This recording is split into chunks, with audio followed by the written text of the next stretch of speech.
And we are live. Happy Friday, everybody.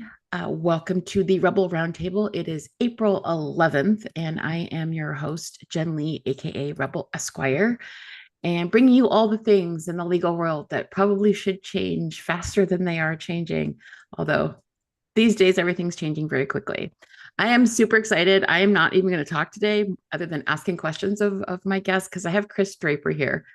And I met Chris through LinkedIn. Somehow we connected. He reached out on some AI thing I had posted, and I'm super glad he did. He's a technologist, way smarter than I am when it comes to AI and blockchain and all of the fun things out there. And he is aligning technologies to the needs of humans that are depending on them, which I love that line. He currently serves as a fractional board member running AI safety oversight boards for Safety AI and leads work on data and blockchain as a visiting scholar at the Indiana University Ostrom Workshop. Very excited to have you, Chris. Anything I forgot to add in there, please give us your background and tell us what you're doing these days with AI and blockchain. Yeah, no, thank you very much. I think that the primary objective that we have with AI a lot of times is getting, especially in the legal space, the problem framed correctly. And I think a lot of our Mm-hmm. challenge is most of these issues aren't technological. In some ways, I would almost argue on the legal side, it's an issue of confidence in some ways. And what I mean by that is it's the confidence to push back when the answer makes no sense. We're Mm-hmm. seeing in AI right now a lot of what we saw with blockchain. Everyone's like, "Oh yeah, blockchain is going to do everything from cure cancer to make us all rich." And I think there's probably at least 70% of individuals who lost all their money on the Melania coin that would say that blockchain doesn't make us all rich, and we still have cancer. In Iowa, we got a lot Right. of it. And so the question is like, what does it actually do? And I think Mm-hmm. AI has a similar challenge where our framing of it, which is what we do with safety AI, is what are you intending it to do? Knowing that AI truly is just a mimic. It's a mimic of what it's Right. seen. What do you Mm-hmm. want it to mimic? And most importantly, is your view of safety in line with how you're using it?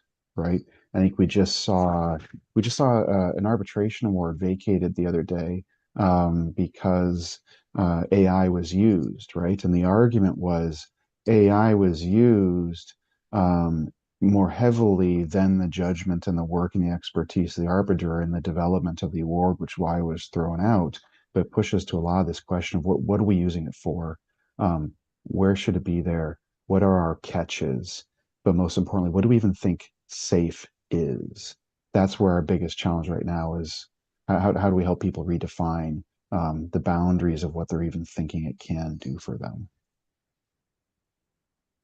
And one thing that came through, and I know you have an article out there that we had linked to, and one thing that came through on that was legal tech and access to justice has been focused on speeding up the process. Like, how do we make this like user friendly so that someone can speed it up?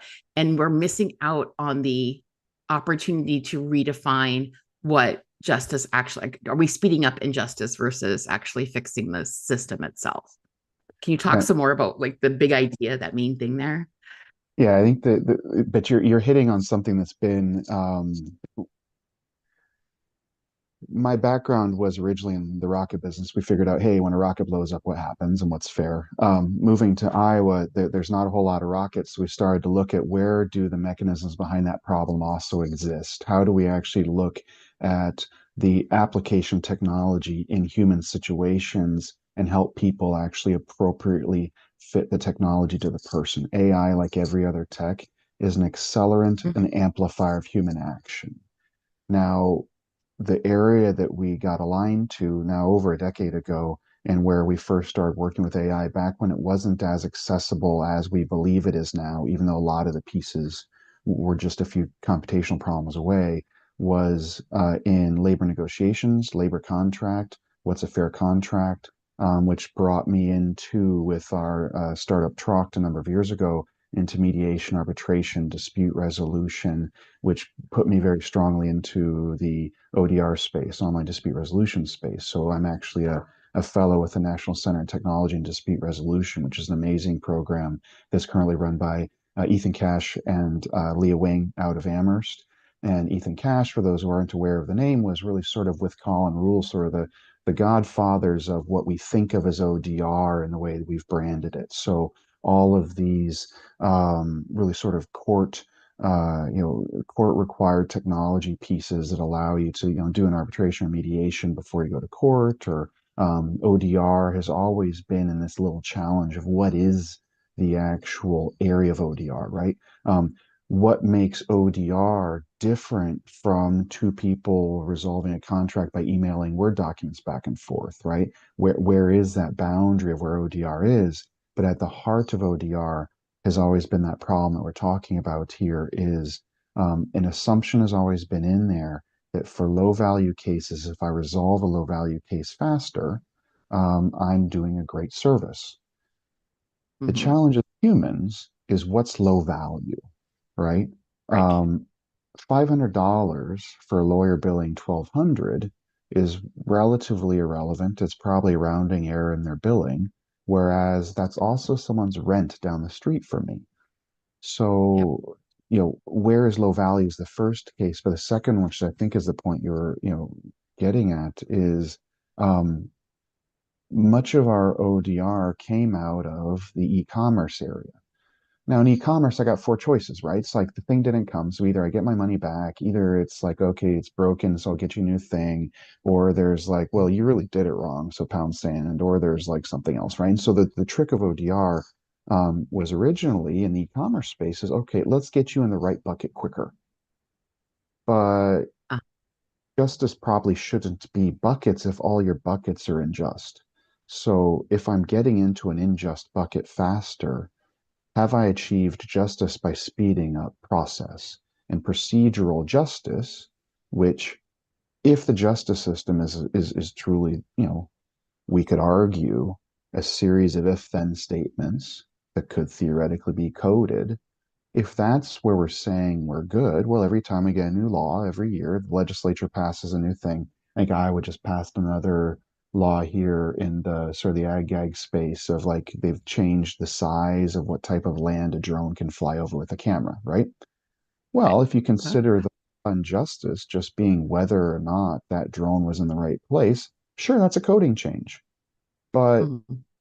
if that's the case, then a lawyer is really just a bug searcher, right? I mean, are you really supposed to just be a specialty consultant that finds bugs in the code?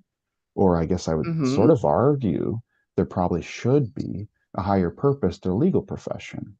And if we're Right. saying the procedural justice theory has a little more to be desired when the end state may not be appropriately designed, our theory, if I'm understanding it correctly, should be that we're applying human intuition, sense of community, and sense of right that we believe is humanly innate or innate to Mhm. humans to make sure that when the code is wrong, that we actually have a more appropriate solution for the broken code.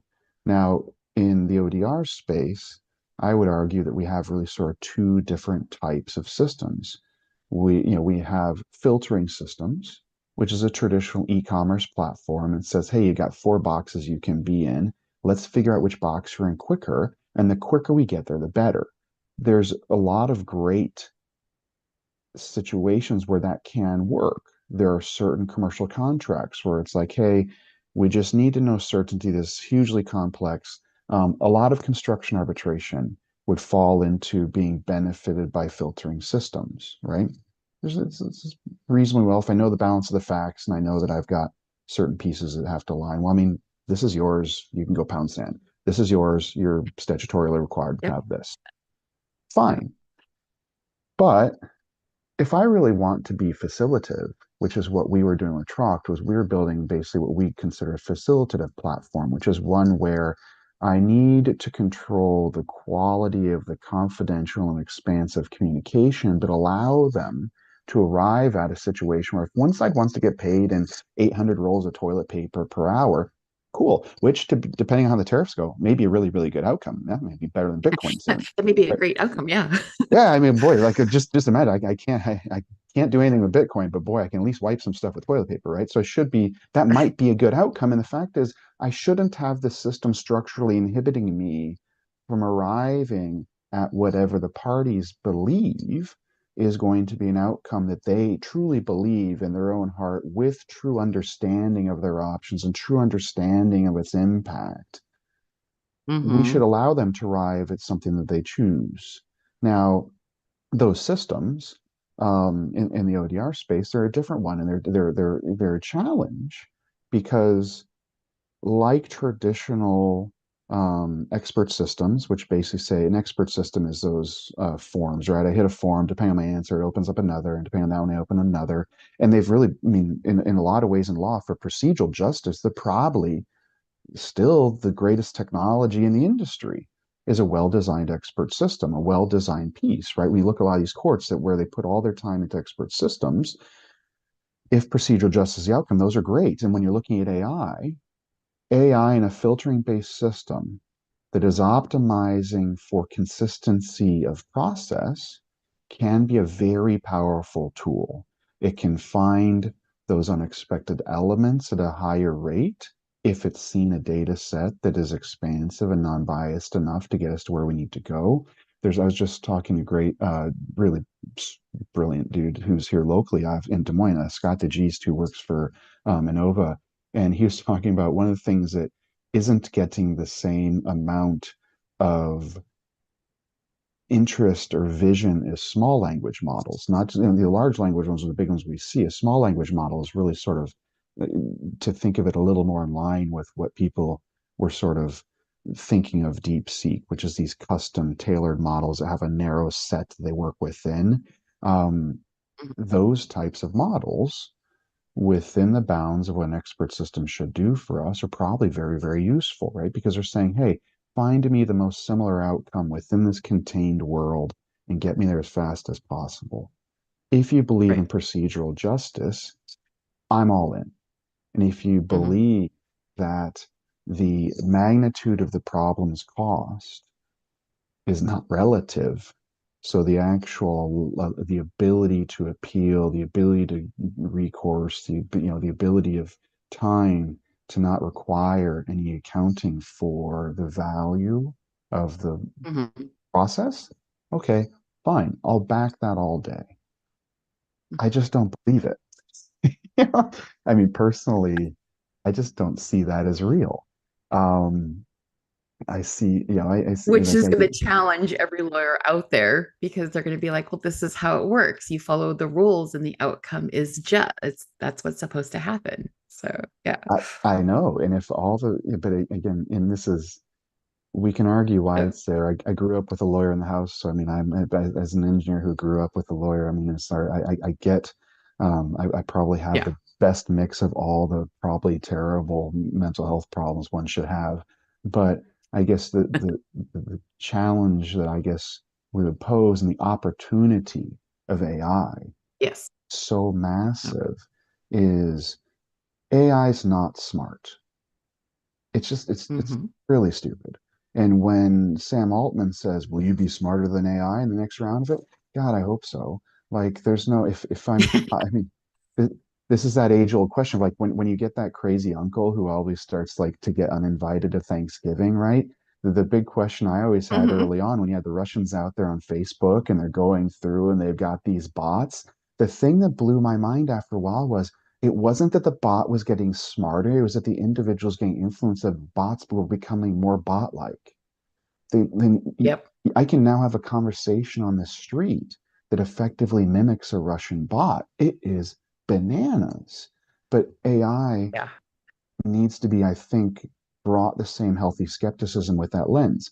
In our class, we do an intro class now on safety AI, where and we ran a few sessions of it, and what was interesting was our assumption of where people were starting at was very, very different. We've already put the second Okay. edition out of our book, Safe AI Basics. We've got a new edition out, came out because the first three classes when we ran them, And we're like, oh boy, we're missing some fundamental realities, which is within AI, there's really two big pieces we need to be aware of. And when we're thinking of Gen Hmm. AI, generative AI, and now like I guess we were running out of value in the jargon, so we now have got agentic AI and we've got these other pieces, right? I mean, Yeah. we've really got two fundamental chunks. No matter what they are, no matter what the architecture is, if you've got something that is arriving, as Gen AI does, which is I read a whole bunch of stuff and I build, typically with a transformer architecture, what's this big probability box. And I say, all right, Hmm. I've now seen something. It goes back and looks at everything it's got. And it says, all right, based on these, I'm going to randomly walk through this probability box, following where the most likely next thing is, but not perfectly, because to make it human is when the original ChatGPT 3 came out, the thing of temperature. Temperature was saying, I've got this temperature of 17%, which means I'm always going to have it not give me the perfect answer 17% of the time because the imperfection is the humanity, was the argument. So because I Hmm. run it 5 times to get 5 different answers, like, well, that's what makes it human. That's what makes it smart. But it's really Hmm. having this walk through. And the problem is those Gen AI tools will always by design never be perfect. It's not like Right. I'm looking up a fact in an encyclopedia, which is why the second piece to it is okay, I have this thing which needs to become human. It's the generative component. And it's much like a child. And you sit in a kindergarten class. If you're in a kindergarten class, you've only had 5 years on this earth and you've got picture books on the shelf. I'm going to get some crazy answers. Like I'm probably going to think that, who knows where kids come from at that age, right? And as I get the chance to sit in bigger libraries, my core model, my brain, keeps getting better at reading harder books. And it keeps Yeah. getting better at identifying when do I not know something and when can I make it up. And it can know better, like, Hmm. oh, I'm in this dispute, and it turns out we're not having a dispute about a rock in my yard. We're having a dispute about my neighbor's dog called Rock, who's in my yard. And now I'm going to go to two different books. So the first piece is how do I actually figure out what is being said and think within a suitable probability what is the right answer? But the next is that right answer is probably going to require in it you to go and say, oh, now I've figured out a fact. I need to go to the fact. And I need to actually go Right. pull something off the shelf and go to it. And I think that the first Mhm. framing is we need to think of our generative tools as a child, and it is going to actually be as good at diagnosing the landscape as a quality of the model behind it. But the next is Mhm. going to be what is the universe from which it actually is able to pull the right facts. This is Tom Martin with LawDroid does a lot of great work in the space of helping communicate this, Yes. helping to build Yeah. these great models of like, hey, where like his level on that front is impressive. Like that, like I love he has a NVIDIA AI droid. Daily. Yes. Yeah. Oh, if you're not The, on that, oh, there's two things. There's boy, the AI profs. Oh man, I should be. There's a Chris Porter, I forget his partner here at Drake University, do a lot of great work on the state of it. But him and Tom Martin, those are like the two have yep. to read things I would say each day. And in my, again, AI type of bias, normal repeating how the world is mode. But if Right. we look at and Yep. say that AI does those two things, and we're saying the first is the bigger the brain that's trained on the specific area I'm in is going to give me the higher likelihood to pull the right stuff off the shelf and do something with it. Okay, fine. The next question is, it will always, like any other human, be wrong, right? I mean, Hmm. Yep. we need to be open to the fact that judges are just an AI with no audit trail, right? I Yes. I I'm sure don't the judges love to hear that too.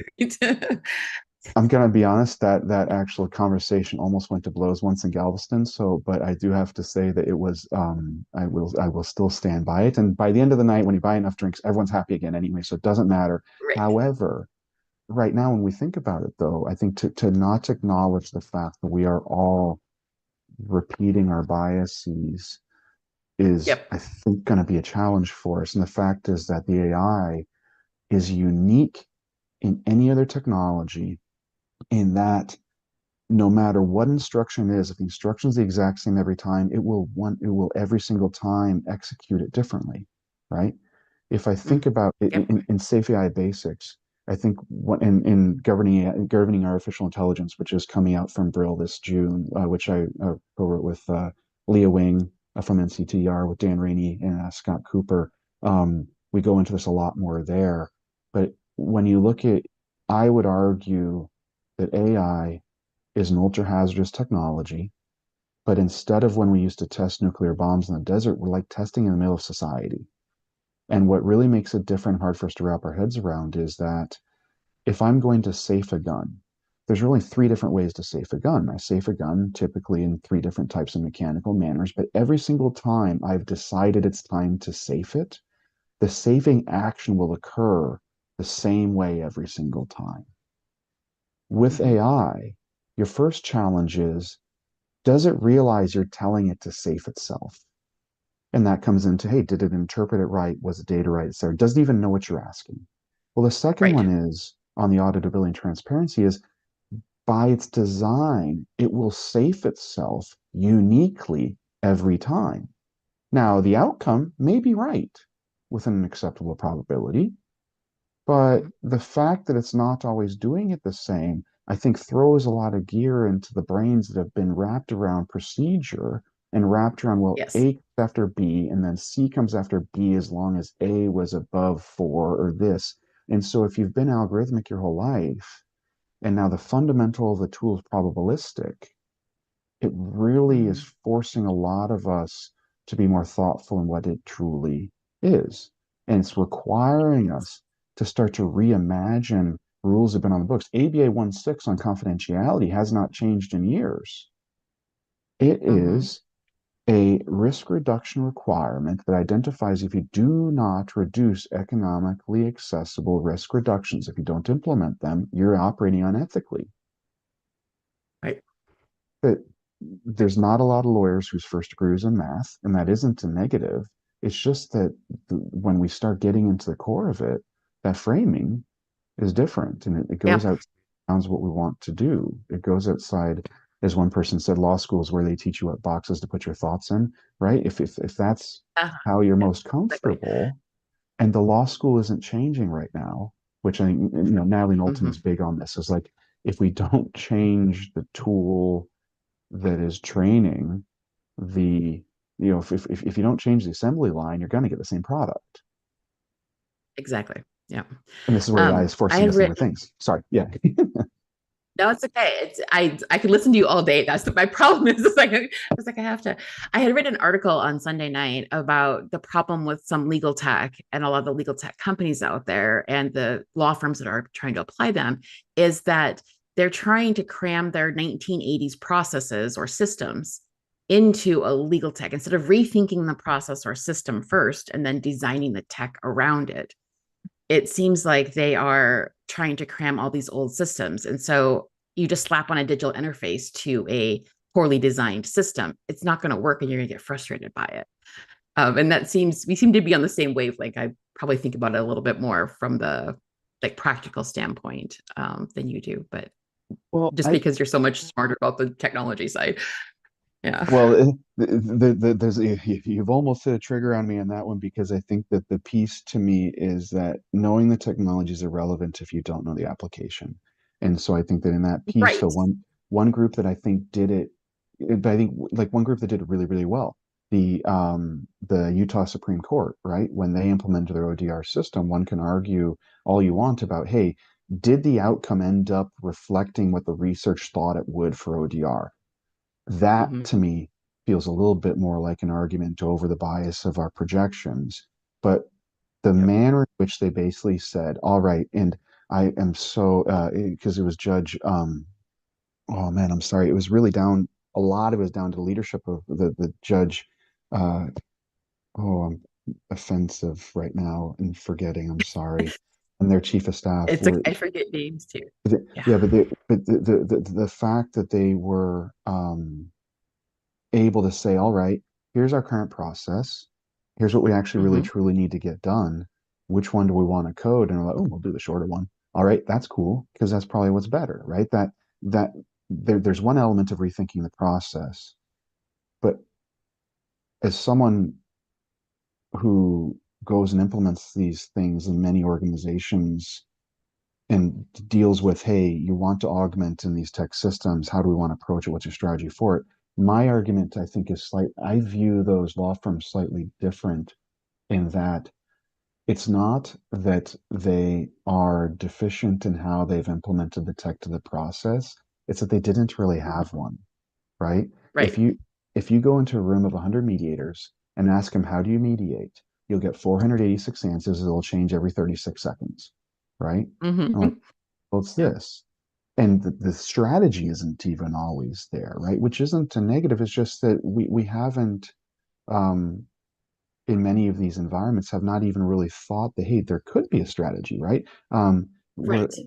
but Ava Bromwitz, I will to this day say that she's probably, I wrote a paper called the pull of unbiased mediation that was in the International Journal of Online Dispute Resolution. And it pulls perfectly from she has a very straightforward, simple, and I would argue the actual model of mediation, which is seek to understand. Well, the past, mediation in general is a process of seeking understanding, building upon agreements, and ensuring inclusion. If you recursively play that, I should be good. The paper goes and says, all right, with technology, how do you find understanding? And a lot of our legal world wants to find understanding. They want to find justice by similarity. Well, the problem is that justice may not and will not ever look the same for all the individuals. So the problem is not one of do I find the answer? Is it do I prove I no longer have the wrong answer? So when you look at the pull of Okay. unbiased mediation, I would argue that we should be applying the technology to the process and say the process is I want to seek understanding, but I find understanding by identifying cases where I have no longer have confusion. I can always find disagreement instantly. Mhm. I'll never find agreement. But if I now find a series of no longer disagreements, have I not found agreement? And if I now find one point where I've found, oh, well, I don't disagree on this, let's just assume it's an agreement. Hey, can I build the next one on something I don't disagree on?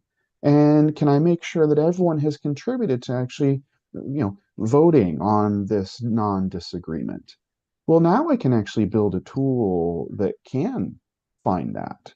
I actually can Mhm. find a mediator if I just flip how I've looked at the problem, which brings Yep. to the piece that you and I that you sent out a call to say, hey, anyone got crazy off the wall ideas? It's like I do. What if we actually define justice? Like if we say that all the technology is Mhm. intended to accelerate and amplify human actions by focusing it on a specific optimized outcome that you want, because that's really what the technology Mhm. is able to do, right? A small language model is going to probably be better for a lot of law firms because the scope of what it needs to look for is narrow, right? Right. I don't need to learn about what the last Twitter battle was and who beat Rand Paul or who is the boxer guy. What see, I don't even know well enough to know which tools you don't use and when you get in the social media side of the world, right? So I'm not even sure, I'm like, Yes. how do we go and calculate the value of X and its XAI purchase? Number one, not fraudulent like they did. However, if we go and start to look at these systems and we start to rethink about justice from a technology perspective, technology will allow us to Mhm. see things that our biases were unable to give access to our creativity on, right? AI is not Yep. smarter than us, it's uninformed. Its ability to be uninformed allows it to arrive at new combinations that we give meaning to. That's the part Right. that is crazy that we're saying, like we Noam Ebner for the last Cyber Week, ODR Cyber Week, used AI to come up with a proposed agenda for the next year. And one of the topics was a Uh-huh. really cool topic. And I remember he made the comment, he's like, I would never have thought of that type of a topic. And I mean, the tool is smart. And my pushback, and it wasn't, Noam is brilliant. So this wasn't, it was just an offhanded comment on like, oh Right. boy, that's a really Yeah. cool thing. But my argument right back was, and I, was no, it's not smart. We saw intelligence in it. It just gave us random garbage that like is he That said we I would pulled never out then. yeah, Yeah. he said I would never put those two concepts together. I was like, you know what? It wouldn't either. It just randomly put it out. And it was a high enough probability it spit it onto that one, right? Which is fine. It can see those combinations that we're unwilling to see. It can Yep. see those things because it isn't looking at them. It isn't evaluating them. It can Right. put red, it can put orange next to green on a baseball cap because it doesn't know that's ugly, right? But hopefully, if Nick Rishwan is listening and you get the reference on that, please make sure you comment on that one. However, I'm but assuming, is he like a Florida Gator or something?